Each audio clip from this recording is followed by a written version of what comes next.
Welcome back to CBC topper और competitive biology commando. আমরা গত ক্লাসগুলোতে কার্বোহাইড্রেট এবং প্রোটিনের গঠন সম্বন্ধে জেনেছিলাম, তাদের কাজ সম্বন্ধে জেনেছিলাম এবং তাদের বিশেষ কিছু ধর্মও জেনেছিলাম। আজকের ক্লাসে আমরা ফ্যাট বা লিপিড নিয়ে আলোচনা করব। এই ক্লাসে ফ্যাট বলতে কী বোঝায়, তার গঠন, তার কাজ এবং তার স্পেশাল কিছু ধর্ম নিয়ে আলোচনা করব। তো শুরু করছি আজকের ক্লাস, যে ক্লাসে আমরা জৈব অণুর গঠনের ফ্যাট বা লিপিড টপিকটা কভার করব। তো অত্যন্ত মনোযোগ সহকারে তোমরা খাতা পেন নিয়ে বসে যাও। যখনই কোনো ক্লাস করবে খাতা পেন সহ ক্লাস করবে, তবেই কিন্তু তুমি সিরিয়াস ভাবে পড়াশুনো করছো। যে জায়গাগুলো নোট ডাউন করতে হবে নিজের মতো করে নোট ডাউন করে নাও এবং সেগুলোকে রিভাইজ করবে, কোনো দিন ভুলবে না এবং পরীক্ষার সময় খুব ভালোভাবে কাজে দেবে। তো যেটা ছিলাম বিষয়ে, সেটা হচ্ছে ফ্যাট বলতে অ্যাকচুয়ালি কি বোঝায়। তোমরা দেখবে বাড়িতে যখনই বলা হয় যে মাছ, মা কি বলে? খা, প্রোটিন আছে। যদি বলা হয় শাক, মা কি বলেন? খা, ভিটামিনস আছে। যদি বলা হয় মাংস, কি বলেন? খা, প্রোটিন আছে। যদি বলা হয় চর্বি, কি বলেন? খা, ফ্যাটস আছে। বাদাম, ফ্যাটস আছে। তেল, ফ্যাটস আছে। আমরা এই কথাগুলো কিন্তু প্রতিদিনই বাড়িতে শুনে থাকি, কিন্তু অ্যাকচুয়ালি ফ্যাট বলতে তাহলে কি বোঝায় সেটাই আজকে বুঝবো। তো ফ্যাট হচ্ছে, এটাও একটা বৃহৎ জৈব অণু। যেমন কার্বোহাইড্রেট ছিল, যেমন প্রোটিন ছিল, ঠিক সেই রকমই একটি বৃহৎ জৈব অণু হচ্ছে ফ্যাট, যেটা প্রধানত কার্বন, হাইড্রোজেন, অক্সিজেন নিয়ে গঠিত। যেমন কার্বোহাইড্রেট কার্বন, হাইড্রোজেন, অক্সিজেন নিয়ে গঠিত, ফ্যাটও কিন্তু কার্বন, হাইড্রোজেন, অক্সিজেন নিয়েই গঠিত। কিন্তু কার্বোহাইড্রেট যখন আমরা পড়েছিলাম তখন দেখেছিলাম যে সেক্ষেত্রে হাইড্রোজেন এবং অক্সিজেন 2:1 অনুপাতে থাকে। ফ্যাটসের ক্ষেত্রে কিন্তু সেরকম 2:1 অনুপাতে থাকে না। This is the difference.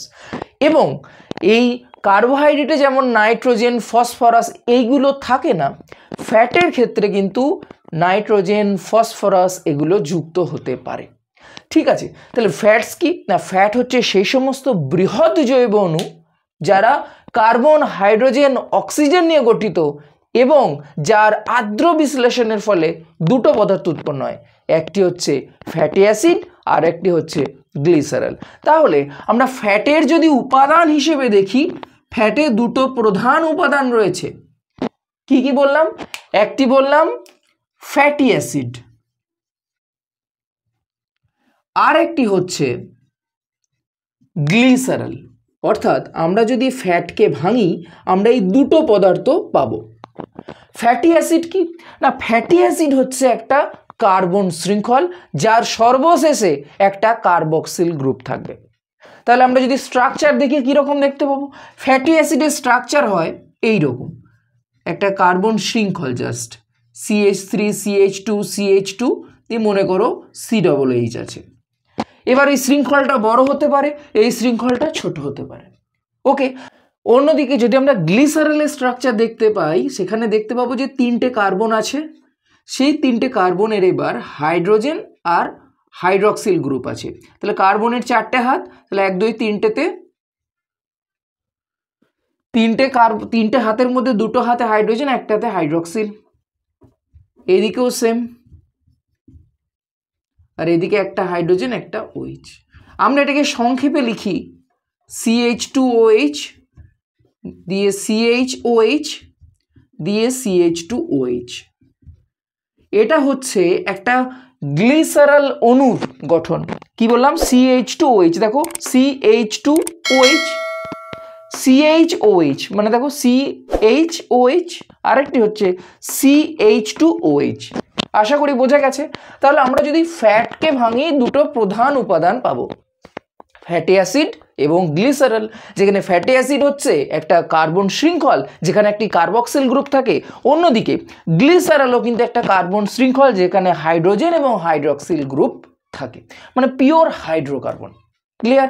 এবার ব্যাপারটা হচ্ছে এই যে ফ্যাটি অ্যাসিড এবং গ্লিসারল এরা নিয়েই তো ফ্যাট তৈরি করছে এবং এটা কিন্তু বিভিন্নভাবে থাকতে পারে।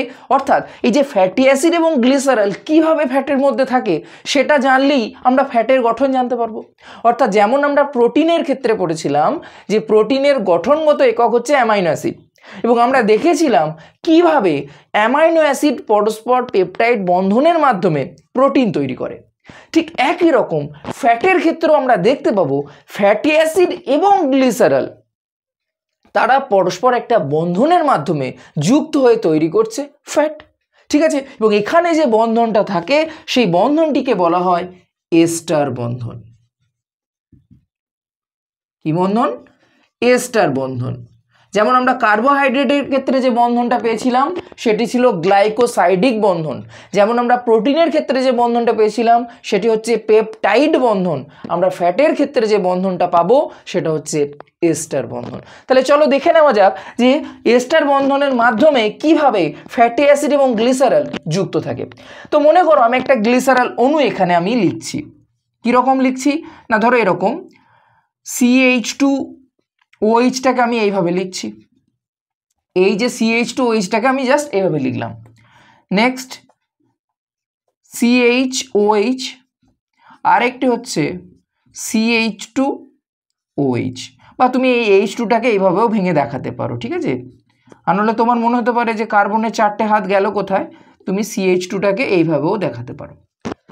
এবার তাহলে আমি এখানে কি আছে CH2OH, এখানে আছে CHOH, এখানে আছে CH2OH, এটা হচ্ছে এক অণু গ্লিসারল। আমরা ফ্যাটের ক্ষেত্রে দেখতে পাই এক অণু গ্লিসারলে সর্বোচ্চ 3 অণু ফ্যাটি অ্যাসিড যুক্ত হতে পারে। কেন? তা মনে করো এখানে হাইড্রক্সিল গ্রুপ আছে কটা? 3টে, তাহলে সর্বোচ্চ 3টে বন্ধন হতে পারে। অর্থাৎ একটা ফ্যাটের মধ্যে গ্লিসারল এবং ফ্যাটি অ্যাসিডের মধ্যে সর্বোচ্চ 3টে বন্ধন হতে পারে। যদি একটা এক্সট্রা বন্ধন থাকে তখন তাকে আমরা বলি মোনোগ্লিসারাইড, যদি দুটো থাকে আমরা বলি ডাইগ্লিসারাইড, যদি 3টে থাকে তাকে আমরা বলি ট্রাইগ্লিসারাইড, যদি 4টে থাকে তাকে আমরা বলবো টেট্রাগ্লিসারাইড। হবে এটা? ডেফিনেটলি হবে না। টেট্রাগ্লিসারাইড কি করে হবে? এখানে সর্বোচ্চ কটা বন্ধন হবে? 3টে হাইড্রক্সিল, 3টে মুক্তমূলক আছে হাইড্রক্সিল, তাহলে এই 3টে হাইড্রক্সিল গ্রুপই তো বন্ধনে আবদ্ধ হতে পারবে, সেই জন্য সর্বোচ্চ ট্রাইগ্লিসারাইড হবে। এবার এই যে 3টে হাইড্রক্সিল গ্রুপ, এটা হচ্ছে একটা গ্লিসারল অণু, এই গ্লিসারলের যে হাইড্রক্সিল অণু রয়েছে এর সাথে যুক্ত হয় কে? এর সাথে যুক্ত হয় ফ্যাটি অ্যাসিড। আমি তোমাকে একটা ফ্যাটি অ্যাসিড দেখাচ্ছি, এখানে আমি একটা ফ্যাটি অ্যাসিড দেখাচ্ছি। কীরকম? আমি ধরো এই ফ্যাটি অ্যাসিডটাকেই দেখাচ্ছি, এখানে কিন্তু কার্বনের সংখ্যা বাড়তেও পারে কমতেও পারে, আমি এখানে ধরো এইটাই দেখাচ্ছি। এবং যখন দেখাবো তখন আমি COOHটাকে আমি এই দিক থেকে, মানে আমি উল্টো দিক থেকে শুরু করছি। ঠিক আছে? COOH, বা এরকম দেখো আমি COOHটাকে ভেঙে নিচ্ছি কীরকম, OH আর এক ডবল বন্ড O, COOH। কোনো অসুবিধা আছে বুঝতে? COOHটাকে আমি এইভাবে লিখতে পারি তো, C ডবল বন্ড OH। তাহলে কার্বনের মোট কটা হাত? 4টে হাত, তাহলে 2, 3টে হয়েছে, আর একটা এইদিকে আছে, তাহলে COOH দিয়ে CH2, CH3। ব্যাপারটা বোঝো, আমি এইটাকে লিখলাম জাস্ট উল্টো দিক থেকে লিখলাম, C ডবল বন্ড O, কারণ C এর সাথে অক্সিজেন সর্বদা দুটো বন্ডের সাথে যুক্ত থাকে, তাহলে C double bond O, OH, CH2, CH3। এটা হচ্ছে একটা ফ্যাটি অ্যাসিড। এবার এর মধ্যে কি করে এস্টার বন্ড তৈরি হয় না, দেখো ভালো করে লক্ষ্য করো, এরও দেখো হাইড্রক্সিল গ্রুপ আছে, আবার ফ্যাটি অ্যাসিডেও দেখো হাইড্রক্সিল গ্রুপ আছে, তাহলে এর H আর এর OH বেরিয়ে যাবে। আর আমরা আগের ক্লাসেই বলেছিলাম যখনই কোনো বন্ধন গঠিত হবে না তখনই জল বেরিয়ে যাবে। একই রকমভাবে যখনই কোনো বন্ধনকে ভাঙবো না সেই বন্ধনটা থেকে আমরা জল দিয়ে দেবো। এটাই বাস্তব জীবনে তুমি যে কোনো সম্পর্কের কথা ভাবো, সম্পর্কে যখন জল মানে মিথ্যা কথাটা কম হবে তখনই কিন্তু সম্পর্ক গড়ে উঠবে। এবার যদি সম্পর্কের মধ্যে প্রচুর পরিমাণে মিথ্যে, প্রচুর পরিমাণে সন্দেহ মানে জল ঢুকে যায় তাহলেই কিন্তু সম্পর্ক ভেঙে যাবে। একই রকম জৈব অণু, লিপিড বা ফ্যাটের ক্ষেত্রেও তাই। এক্ষেত্রে কি হয়, এক অণু জল বেরিয়ে যায় -H2O, তাহলে কি তৈরি হয়ে গেল? তাহলে শেষে এখানে কি তৈরি হবে দেখবো, দেখতে পাবো এখানে CH যেমন ছিল আছে, এখানেও H যেমন ছিল আছে। এবার OH এর এখানে শুধু কি আছে? O আছে, তার সাথে সি ডবল বন্ড ও যুক্ত হয়ে গেছে। তুমি এই জায়গাটা ফোকাস করো, কারণ এটা তো H2O বেরিয়ে গেছে, তাহলে ও এর সাথে এইটা যুক্ত হয়ে যাবে, ও এর সাথে তাহলে সি ডবল বন্ড, আর বাকি যেরকম আছে সেটা রয়ে গেল CH2 CH2 CH3। দেখো বোঝাতে পারছি কিনা, ভালো করে বুঝবে কিন্তু। এখানে গ্লিসারলের আমি একটা গ্লিসারলের কার্বনের দেখিয়েছি হাইড্রক্সিল গ্রুপের সাথে একটা ফ্যাটি অ্যাসিড শৃঙ্খল যুক্ত হয়েছে এবং ফ্যাটি অ্যাসিডের OH বেরিয়ে গেছে এবং যে গ্লিসারল তার H বেরিয়ে গেছে, দিয়ে H2O বেরিয়ে গেছে, দিয়ে দেখো এর যে কার্বন ছিল সেই কার্বনের সাথে ও যুক্ত, যেটা ও হাইড্রক্সিলের ও, এবং এর সি ডবল ও এসে যুক্ত হয়ে গেছে। বাকিটা যেমন ছিল অ্যাজ ইট ইজ রয়ে গেছে। বাকি যে অংশটা সেটা সেম অ্যাজ ইট ইজ যেমন রয়েছে, CH2OH আর তার নিচে CH2OH। এখানে আমি জাস্ট একটা বন্ধন দেখিয়েছি, অর্থাৎ এই একটা গ্লিসারলের মধ্যে মোট আমি বললাম কটা বন্ধন হতে পারে, 3টে। এখানে আমি দেখিয়েছি জাস্ট একটার বন্ধন হয়েছে, সেই জন্য এটাকে আমরা বলবো মোনোগ্লিসারাইড।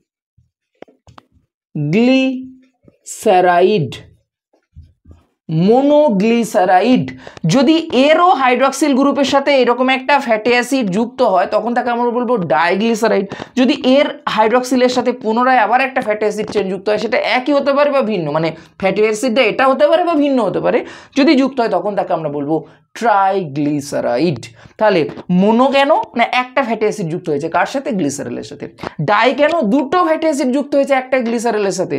ট্রাই কেন তিনটে ফ্যাটি অ্যাসিড যুক্ত হয়েছে একটা গ্লিসারাইডের সাথে বা গ্লিসারলের সাথে, সেই জন্য তখন আমরা তাকে বলবো ট্রাইগ্লিসারাইড। তাহলে এখানে তাহলে এস্টার বন্ড কোনটা, তাই এস্টার বন্ড হচ্ছে এই জায়গাটা, জাংশন যেখানে সে বন্ধন যুক্ত হলো, এই জায়গাটা হচ্ছে কি গো, এই জায়গাটাই হচ্ছে আমার এস্টার বন্ড বা এস্টার বন্ধন। দেখো বুঝতে পারলে কিনা এস্টার বন্ড কি জিনিস। বুঝতে না পারলে এটা একটা স্ক্রিনশট নিয়ে নাও, ভালো করে দেখে নেবে। তাহলে এস্টার বন্ড কি না, এস্টার বন্ধন কি না, যখন ফ্যাটি অ্যাসিড এবং গ্লিসারলের পরস্পর যুক্ত হয়ে এক অণু জল বেরিয়ে যায়, যে বন্ধনটা তৈরি হয় সেটাকে আমরা বলছি এস্টার বন্ড। থাকে কোথায়, ফ্যাট বা লিপিডে। এবং এই ফ্যাট, তেল, লিপিড অনেক নাম আমরা শুনি। যেমন ফ্যাট হচ্ছে কীরকম, ফ্যাট বা চর্বি হচ্ছে সাধারণ অবস্থায় বা রুম টেম্পারেচারে আমরা কঠিন অবস্থায় পাবো, অন্যদিকে তেল হচ্ছে রুম টেম্পারেচারে তরল অবস্থায় থাকে। এগুলো নিয়ে আমরা বিভিন্ন দিন আলোচনা করব, বিভিন্ন টপিকগুলো নিয়ে। যেমন নারকেল তেল দেখবে শীতকালে জমাট বেঁধে যাচ্ছে, কিন্তু সর্ষের তেল বাঁধছে না, হয় কেন বাঁধছে না, সেগুলো নিয়েও কিন্তু আমরা আলোচনা করব। আজকে আমরা স্পেশালি পড়ছি সেটা হচ্ছে ফ্যাটের গঠন, এবং আমরা দেখলাম যে ফ্যাটের মধ্যে এস্টার বন্ডের মাধ্যমে ফ্যাটি অ্যাসিড এবং গ্লিসারল পরস্পর যুক্ত থাকে। Is it clear? এবার আমরা একটু ফ্যাটি অ্যাসিড নিয়ে আলোচনা করি। দেখো ফ্যাটি অ্যাসিড সেটা তো একটা কার্বন শৃঙ্খল, সেই ফ্যাটি অ্যাসিডে বন্ধন কীরকম রয়েছে সেটা দেখো, দুটো কার্বনের মধ্যে এক বন্ধন থাকতে পারে, দুটো কার্বনের মধ্যে দ্বিবন্ধন থাকতে পারে, দুটো কার্বনের মধ্যে ত্রিবন্ধন থাকতে পারে, অর্থাৎ দুটো কার্বনের মধ্যে সর্বোচ্চ 3টে বন্ধন থাকতে পারে। ঠিক আছে, তখন তার উপর ভিত্তি করে আমরা ফ্যাটি অ্যাসিডকে বেশ কয়েকটি ভাগে ভাগ করা যায়। এটা হয়েছে, এটা আমি মুছে দিচ্ছি। ঠিক আছে, এটা আমি মুছে দিচ্ছি, আমি ফ্যাটি অ্যাসিড নিয়ে এবার আলোচনা করব। দেখো ভালো করে, তাহলে আমরা যেটা বললাম সেটা হচ্ছে যে ফ্যাটি অ্যাসিড গঠনের উপর ভিত্তি করে আমরা ফ্যাটি অ্যাসিডকে দুই ভাগে ভাগ করতে পারি। একটাকে বলে সম্পৃক্ত,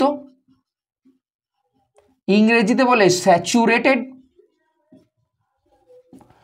আরেকটি হচ্ছে অসম্পৃক্ত, ইংরেজিতে বলে আনস্যাচুরেটেড।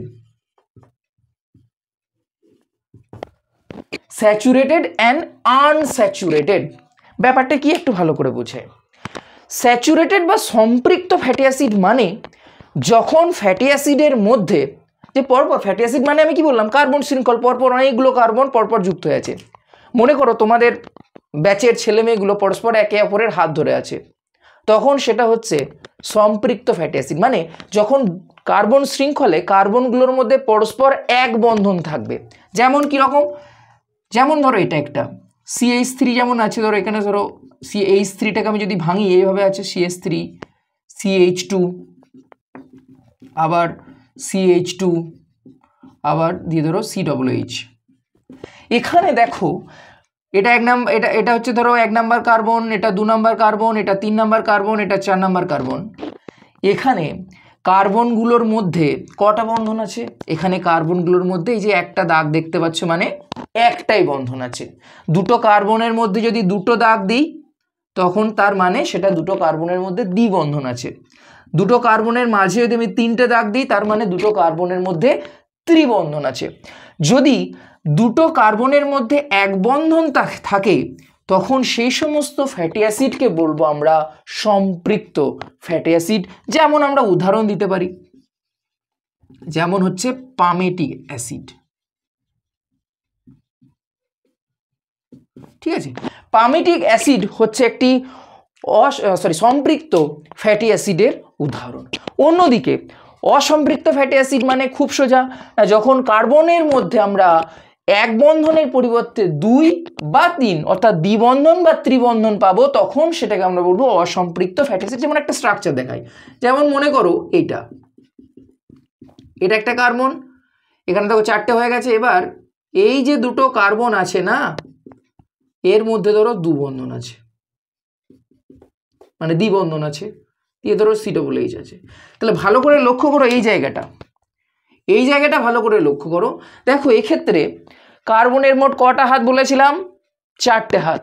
তাহলে এক্ষেত্রে দেখো স্ট্রাকচার যদি দেখি, এখানে দেখো COOH আছে, তারপরে দেখো এই কার্বনের টোটাল 4টে হাত কি করে হচ্ছে, দেখো এই দুটো প্লাস এই দুটো, তাহলে 1 2 3 4, এই কার্বনের তাই এই দুটো প্লাস এই দুটো।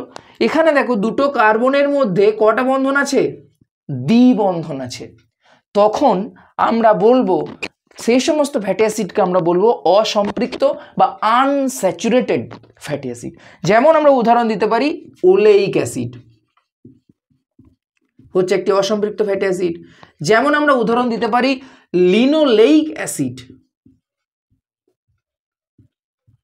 যেমন আমরা বলতে পারি লিনোলেনিক অ্যাসিড।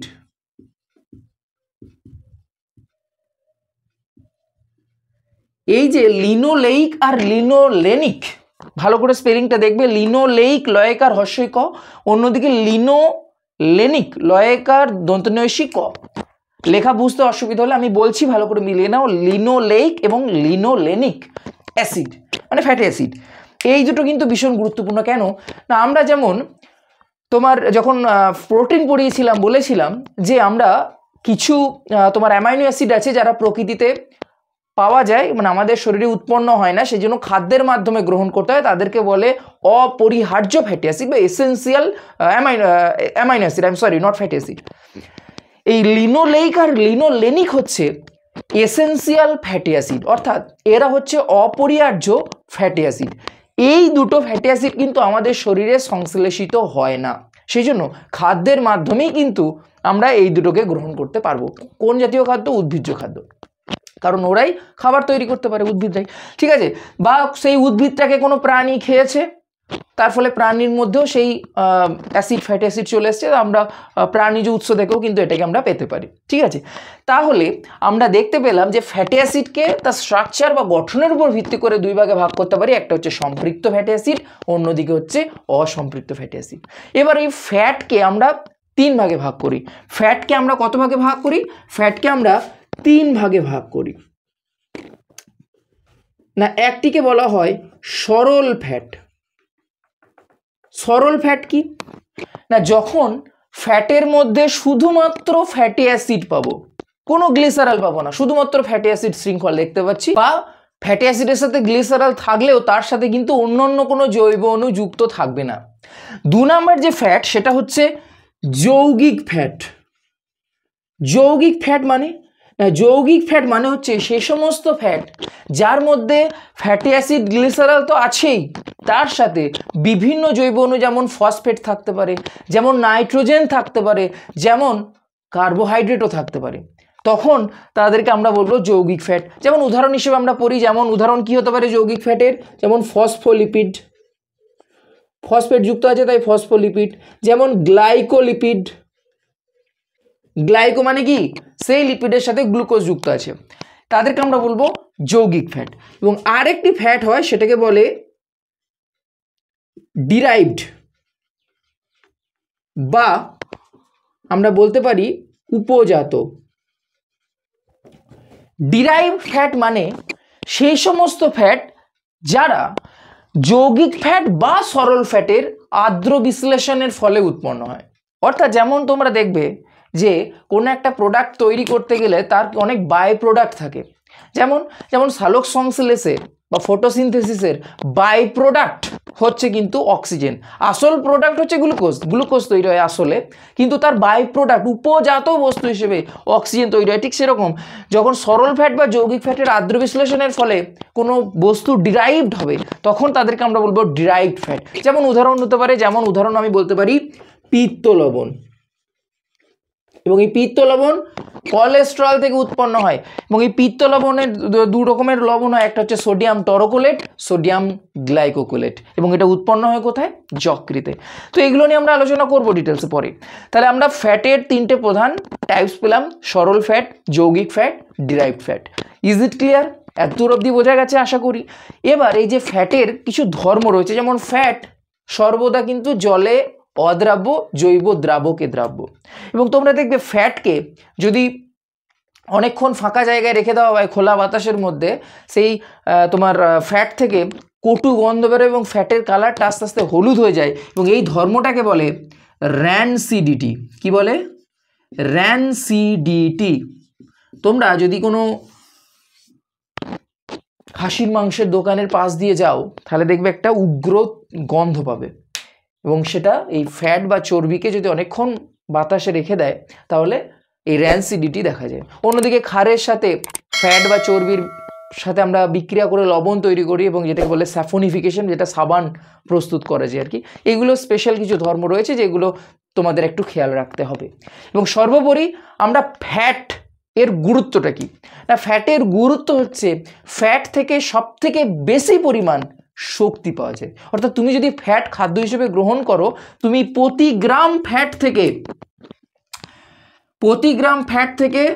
7.9 কিলো ক্যালোরি শক্তি তুমি কিন্তু পাবে।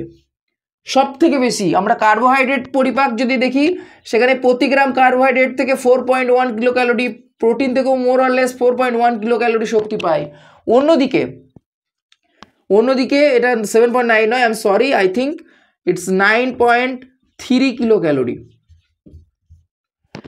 1 গ্রাম ফ্যাট থেকে আমরা 9.3 কিলো ক্যালোরি শক্তি পাই। সুতরাং বুঝতেই পারছো ফ্যাট হচ্ছে আমাদের খাদ্যের একটা প্রধান উপাদান যেখান থেকে আমরা শক্তি পেতে পারি। 2 নম্বর ফ্যাটের কাজ হচ্ছে, ফ্যাট বা চর্বি আমাদের তাপের কুপরিবাহী, সেই জন্য ইনসুলেটর হিসেবে কাজ করে, আমাদের দেহের আবরক হিসেবে কাজ করে। ঠিক আছে, আমাদের দেহে যদি ফ্যাট সঞ্চিত হয়, আমাদের ফ্যাট বা আমাদের ত্বককে নমনীয় করে তোলে, এবং আমাদের যে কোষ পর্দা অর্থাৎ কোষের যে পর্দা সেখানে কোলেস্টেরল দরকার, এবং আমাদের যে কোষ পর্দা সেটাও কি লিপিড নিয়ে গঠিত, হ্যাঁ, এবং যেটা আমাদের কোষ পর্দার যে প্রধান উপাদান সেটাও কিন্তু ফসফোলিপিড। সুতরাং আমাদের কোষ পর্দা, কোষের গঠন, বিভিন্ন বিপাক ক্রিয়া এবং আমাদের দেহ গঠনে ফ্যাটের ভূমিকা অন্যতম। সুতরাং ফ্যাট গ্রহণ আমাদের করতে হবে, কিন্তু পরিমিত করতে হবে। সারাদিন প্রচুর পরিমাণে ফ্যাট গ্রহণ করলে তার কিছু সাইড এফেক্ট দেখা দিতে পারে। সুতরাং আমাদের খেয়াল রাখতে হবে, আমাদের প্রয়োজন ততটাই কিন্তু ফ্যাট গ্রহণ করতে হবে। তো আশা করছি এই ক্লাস থেকে তোমরা বুঝতে পেরেছো যে ফ্যাটের গঠন কি, ফ্যাট বলতে কি বোঝায়, এবং ফ্যাটের বিভিন্ন টাইপস এবং ফ্যাটের গুরুত্ব। আশা করছি তোমরা বুঝতে পেরেছো। কোনো জায়গায় সমস্যা থাকলে অবশ্যই কমেন্ট সেকশনে জানিও। আমরা আগে প্রোটিন কার্বোহাইড্রেটের ক্লাস করেছি, তোমরা না দেখলে দেখে নাও, এবং চ্যানেলে যদি একদম নতুন হও এবং ক্লাস যদি ভালো লেগে থাকে তাহলে অবশ্যই চ্যানেলটিকে সাবস্ক্রাইব করো। দেখা হচ্ছে পরের ক্লাসে, ততক্ষণ ভালো থাকো, সুস্থ থাকো এবং নিজের প্রস্তুতিতে খেয়াল রাখো।